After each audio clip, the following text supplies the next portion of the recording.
ఈ సభాముఖంగా ఆ టీమ్ 11 క్యాప్టెన్కి నేను ఒక బంపర్ ఆఫర్ ఇస్తున్నా. డేట్ టైం మీరు నిర్ణయించండి. సంక్షేమ అభివృద్ధి పైన చర్చించడానికి నేను సిద్ధం, మీరు సిద్ధమా అని అడుగుతున్నా. అభివృద్ధి సంక్షేమం హడావిడిలో పడిపోయి గత పాలకులు చేసిన విషయాలు మనం మర్చిపోతున్నాం. మనందరం చూసాం బలహీన వర్గాలపైన వాళ్ళు ఎట్లా దాడి చేశారు. ఎంతోమంది బీసీ, ఎస్సీ, ఎస్టీ, మైనార్టీ సోదరుల్ని వాళ్ళు చంపేశారు. వాళ్ళ అక్కని వేధించని అడిగినందుకు అమర్నాథ్ గౌడ్ని ఏకంగా కిరోసిన్ పోసి ఆనాడు చంపేశారు. ఇది మనందరం గుర్తుపెట్టుకోవాల్సిన అవసరం ఉంది. ఇంతేకాదు, ఒక దళిత డాక్టర్ ఫేస్ మాస్క్ అడిగినందుకు సుధాకర్ గారిని చంపేశాడు. వాళ్ళ పార్టీకి చెందిన ఎమ్మెల్సీ ఏకంగా వాళ్ళ దళిత డ్రైవర్ సుబ్రహ్మణ్యం చంపేసి శవాన్ని కూడా డోర్ డెలివరీ చేశారు. నంద్యాలలో అబ్దుల్ సలాం మొత్తం కుటుంబం కలిసికట్టుగా వైకాపా నాయకులు వేధింపులు మేము భరించలేమని కుటుంబం మొత్తం ఆత్మహత్య చేసుకుంది. వైకాపా నాయకుడు కూతురు కన్నా వాళ్ళ కూతురికి ఎక్కువ మార్కులు వస్తుందని మిస్బా తల్లిదండ్రుల్ని వేధించారు. అది తట్టుకోలేక బుక్లో రాసి మరీ ఆ రోజు ఆత్మహత్య చేసుకుంది మిస్బా. ఇవన్నీ మనం గుర్తుపెట్టుకోవాలి. ప్రజల్లోకి తీసుకెళ్లాల్సిన బాధ్యత నాయకులు, కార్యకర్తల పైన ఉంది. ఈ మధ్యన గొడ్డలి పార్టీ అంటే సైకోకి కోపం వచ్చింది. ఆ సైకోకి ఒకటే చెప్తున్నా, మాది గూగుల్, మీది గొడ్డలి, మాది ఫైటర్ జెట్స్, మీది ఫ్యాక్షన్, మాది కియా అవుతే మీది క్యాట్, మీది కిడ్నాప్. బాబు గారు చెప్పినట్లు both are not the same brother. బాబాయిని చంపింది గొడ్డలతోనే కదా సైకో. సొంత తల్లిని, చెల్లిని మెడబట్టి బయటికి గెంటేసింది మీరు కాదా? ఇవన్నీ మర్చిపోయారనుకుంటున్నారా ప్రజలు? మా నాయకుల్ని మీరు ఎట్లా చంపారో మేము మర్చిపోయామా అనుకుంటున్నారా? అందుకే మీ పార్టీని గొడ్డలి పార్టీ అని ఈరోజు మేము పిలుస్తాం జరిగింది. తెలుగుదేశం పార్టీ సిద్ధాంతాలే మన బలం. తెలుగుదేశం పార్టీ సిద్ధాంతాలే మన ఫౌండేషన్. మారిన కాలానికి సిద్ధాంతాలని కొన్ని సవరణలు చేశాం. మన జరిగిన మహానాడులో 6 శాసనాలు మనం ప్రకటించుకున్నాం.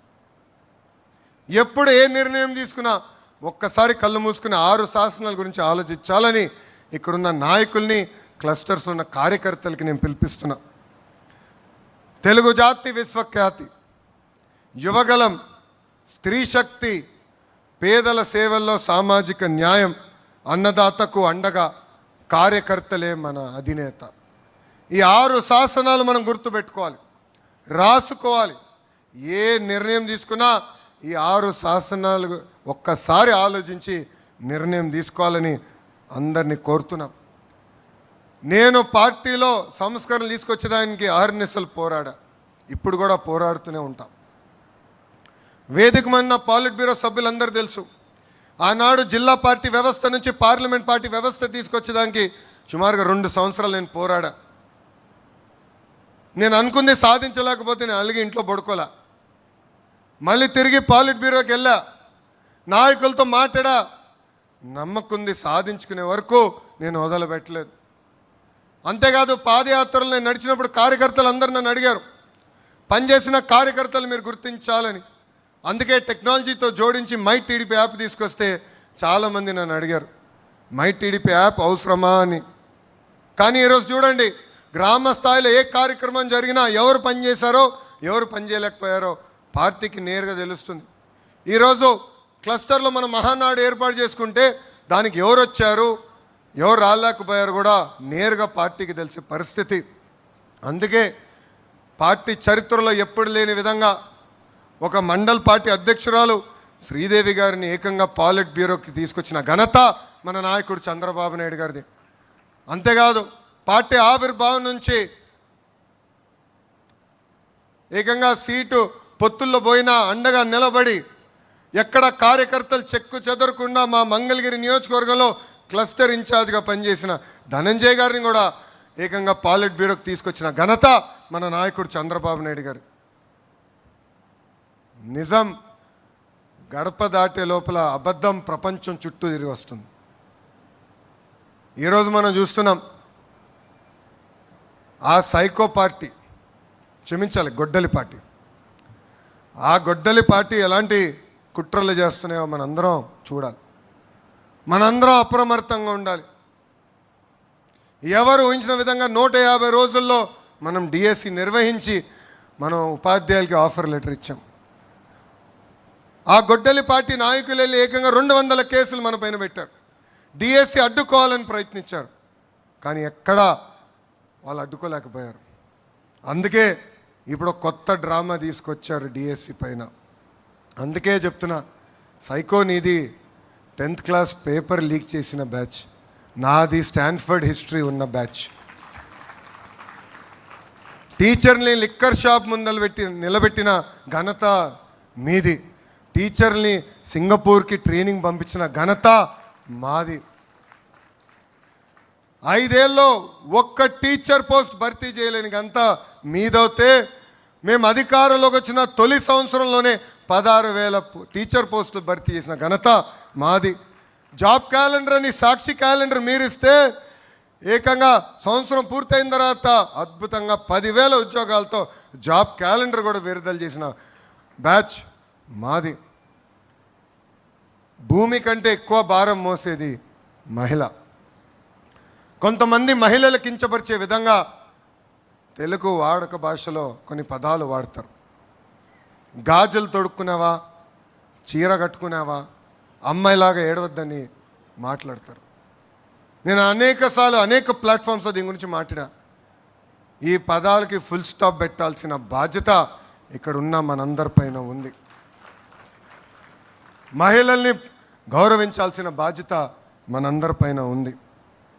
మనం చూసాం, నేను విద్యాశాఖ మార్చులు అయిన తర్వాత స్కూల్ బుక్స్లో ఇంటి పనులన్నీ ఆడవాళ్ళు చేసే ఫోటోలు ఉండేది. అలాంటిది ఇప్పుడు 50% చేశారు.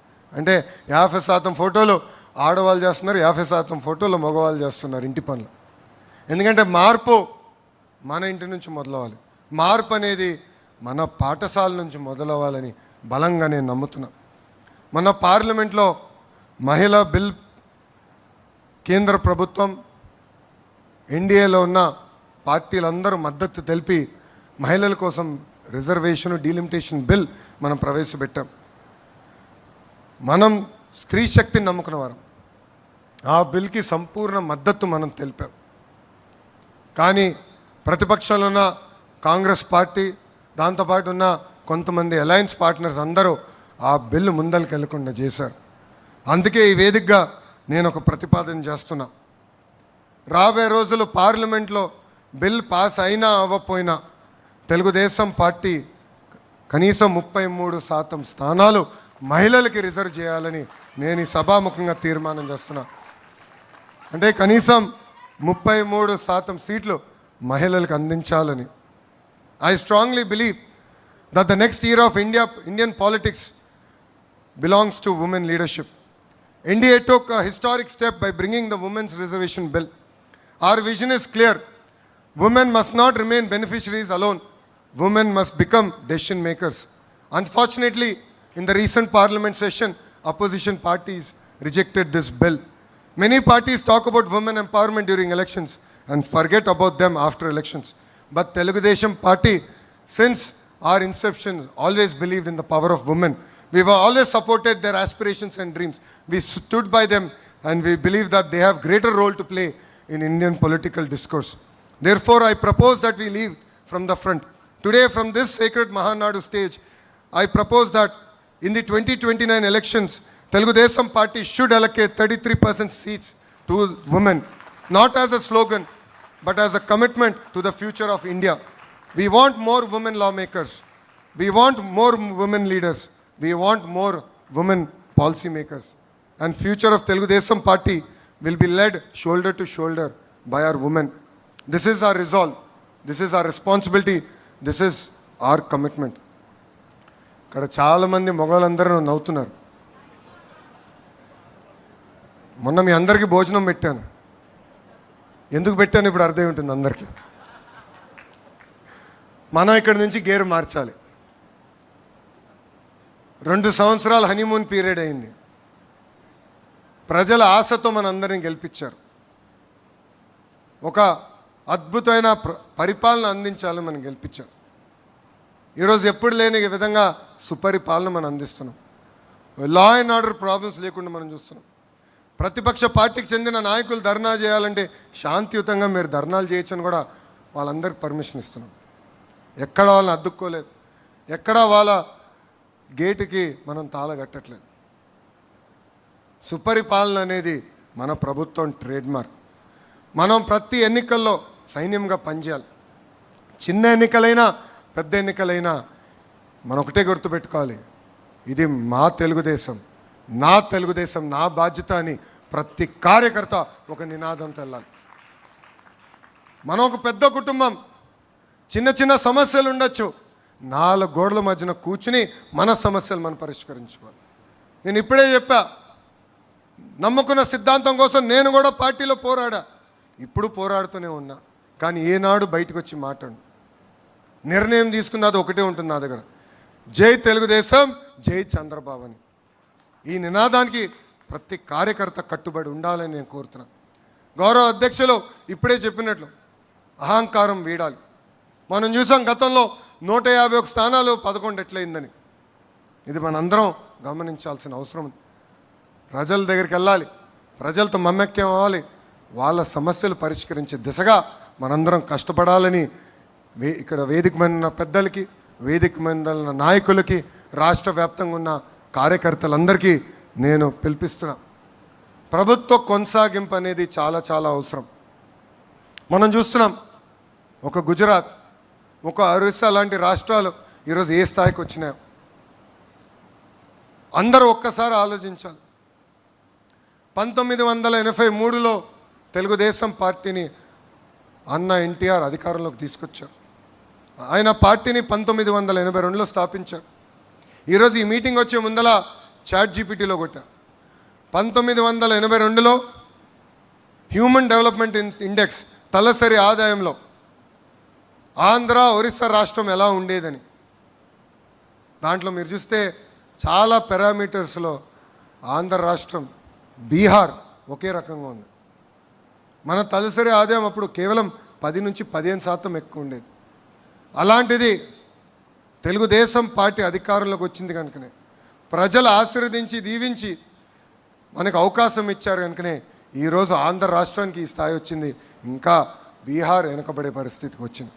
అదే కానీ ప్రభుత్వం కంటిన్యూస్గా తెలుగుదేశం పార్టీ వచ్చుంటే ఇంకా ఆంధ్ర రాష్ట్రం ఏ స్థాయికి లేదో ప్రజలందరూ ఒక్కసారి ఆలోచించారు. సో ప్రభుత్వ కొనసాగింపు అనేది చాలా చాలా అవసరం. కార్యకర్త దగ్గర నుంచి వేదిక మీద పాలిట్ బ్యూరో సభ్యుల వరకు అందరం కష్టపడాలి. ఈరోజు ఆంధ్ర రాష్ట్రంలో డబుల్ ఇంజిన్ బుల్లెట్ ట్రైన్ సర్కారు పనిచేస్తుంది. ఇతర రాష్ట్రాల్లో నమో అంటే నరేంద్ర మోడీ గారు, కానీ ఆంధ్ర రాష్ట్రంలో నమో అంటే నాయుడు గారు, మోడీ గారు జోడి. మనందరం చూసాం ఎన్నికల ముందల మన అధ్యక్షులు చంద్రబాబు నాయుడు గారిని జైల్లో పెడితే నాకు ఒక అన్నగా నిలబడిన వ్యక్తి మన పవన్ అన్న. నాకు ఇప్పుడు కూడా బాగా గుర్తు, ఆనాడు జడ్జిమెంట్ వచ్చి చంద్రబాబు నాయుడు గారిని ఏకంగా రాజమండ్రి జైలుకు పంపిస్తుంటే నాకు ఫోన్ చేసిన మొదటి వ్యక్తి పవన్ అన్న. ఆనాడు నాకు ఫోన్ చేసి ఒకటే చెప్పాడు, అన్నగా నీకు అండగా నిలబడతా, నిన్ను ప్రోత్సహిస్తా, నీకు ఏ సమస్య ఉన్నా నాకు ఫోన్ చేయి తమ్ముడు అని చెప్పారు. అందుకే మన జరిగిన ఎన్నికల్లో 3 పార్టీలు కలిసికట్టుగా పోటీ చేసిన. కోటి సభ్యులు కుటుంబం ఇప్పుడు ఇంకొంచెం పెద్దగా అయింది. ఇప్పుడు 3 పార్టీలు కార్యకర్తలు మన సొంతమయ్యారు. కలిసికట్టుగా పనిచేయాలి. చిన్న చిన్న సమస్యలు ఏమున్నా మనం మన సమస్యలు పరిష్కరించుకోవాలని కార్యకర్తలందరికీ నేను పిలిపిస్తూ, ఈరోజు డబుల్ ఇంజన్ బుల్లెట్ ట్రైన్ సర్కారు ఉంది కనుకనే విశాఖ ఉక్కుని కాపాడుకున్నాం, విశాఖ రైల్వే జోన్ ఏర్పాటు చేసుకున్నాం, త్వరలో కర్నూలుకి హైకోర్టు బెంచ్ తీసుకొస్తున్నాం, ఫైటర్ జెట్ తయారు చేసిన పరిశ్రమలు మనం తీసుకొస్తున్నాం, ఏకంగా అమరావతి, పోలవరానికి రావాల్సిన నిధులు కూడా మనం తీసుకొస్తాం జరిగింది. ఇంతేకాకుండా నేను వర్కింగ్ ప్రెసిడెంట్ కరెక్ట్గా అయ్యి కరెక్ట్గా నెల దాటింది.